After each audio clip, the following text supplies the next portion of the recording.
Hi, my name is Muhammad Arif Aisyul Syamsuddin. My metric number is 20881352. I am from class 8 Alma. The swimming style that I choose is breaststroke. The breaststroke is the slowest among other swimming strokes. Thus, burn lesser calories since it does not use as much energy. It allows swimmers to swim over long distance. Longer distance swimming is a good workout for the heart and lungs.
That's all from me. Thank you for watching. In addition, I will show you some example of a professional swimming breaststroke video in terms of foot and hand and breathing techniques. Things in breaststroke are, in this order, timing. This is the most important thing in breaststroke. So we asked on social media, which one of these two is the best way to swim? A lot of people got it right, but also a lot of people got it wrong. And the main difference between these two is the timing. So the correct timing was the gold one. If you kick and pull at the same time, you will not move fast or efficiently.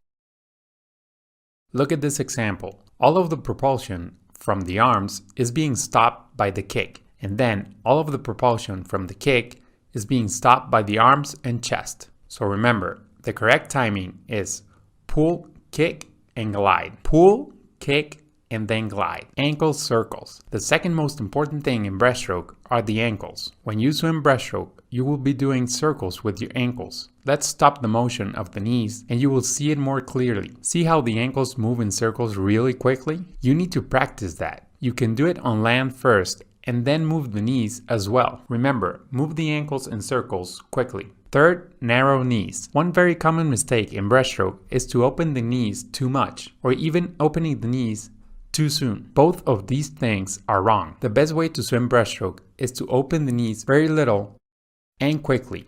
What makes the ankles open wide is actually at the hip joint. Practice this on the floor. Lay face down, bend the knee to 90 degrees, and then open the ankles. Repeat that exercise 10 times slowly and then 10 times fast. Be careful not to bump your ankles. Then, after you open them, stretch the knees and bring them back at 90 degrees. Do circles like this 10 times to improve your muscle memory. Remember, bend the knees, but don't open them too much. Fourth, the fast breath. The slowest part of breaststroke is right here, when the upper body is out of the water. So, in order to spend the least amount of time possible in the slowest part of breaststroke, you need to take very quick breaths and move your arms quickly from this point to this point.